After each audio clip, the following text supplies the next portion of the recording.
Banyarwandakazi inshuti z'ibiganiro byacu kuri Hinde Polyclinic. Uyu munsi muraganira na Dr Habumuremyi Innocent ku ivuriro Hinde Polyclinic. Nk'uko mubizi, ibiganiro byacu byakagaruka tugenda tuganira ku ndwara rimwe na rimwe abantu badakunda kubonera imiti, ndetse abantu batatinya kuvuga ko zidakira, ariko twebwe dufite imiti kandi myiza yizewe. Uyu munsi turagiye kuganira ku ndwara y'igifu, aho indwara y'igifu ibica igacika abantu, ikica abantu, bayita uburozi, bayita indwara zitabonerwa imiti, ariko kandi bikagira ubwo bibyara kanseri. Kandi indwara z'igifu tuzivura, turayivura neza cyane. Birumvikana uburwayi bw'igifu ntabwo ari bumwe, bugenda butandukana bitewe n'ubwoko bw'indwara y'igifu.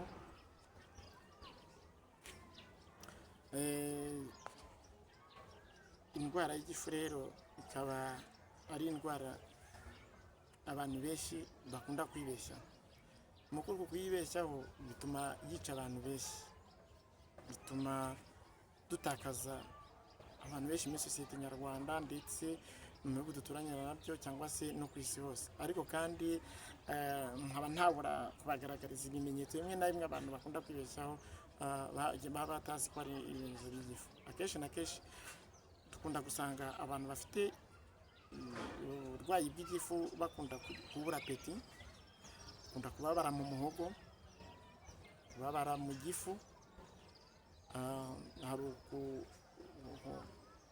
gusepfura, hari ukubabara mu mutwe w'inyuma iyo bimaze igihe, hari ukubabara ibikanu, hari ukugira isereri no kugira isesemi, hari ukuruka, hari ukubabara mu nda yose y'igifu cyangwa se mu nda yo hasi, kurinda wagera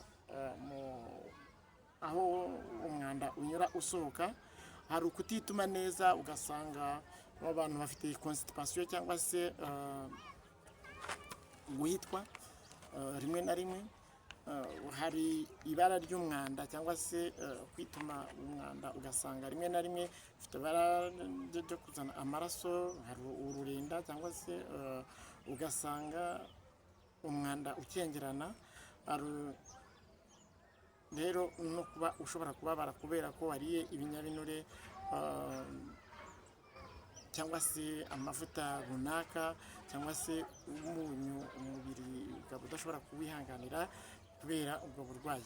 Hari n'ubwo rero umuntu uburwayi bw'igifu bumurenga akaba yagira ibara ry'umuhondo nk'aho arwaye umwijima kandi ari uburwayi bw'igifu. Ibyo rero ni ibimenyetso bigaragaza umuntu uwo ari we wese waba ufite cyangwa se urwaye indwara y'igifu. Aha ngaha rero ku ivuriro ryacu turabaha icyizere 100%, kandi buri wese aho ari yumva ari comfortable kumva ko twe tuvura uburwayi bw'igifu, kabone niyo bwaba bwageze igihe bwashaka kugutera kanseri. Ni karibu ku ivuriro ryacu, imiti dukoresha irahari kandi yizewe, kandi ni uburwayi iyo tuguhaye umuti mu cyumweru kimwe uba wagaragaje gukira kandi bitakugoye. Ntabwo bisaba gufata imiti myinshi cyane kugira ngo ugaragaze ko wakira indwara y'igifu, ariko turayivura mu buryo bwiza kandi bwizewe.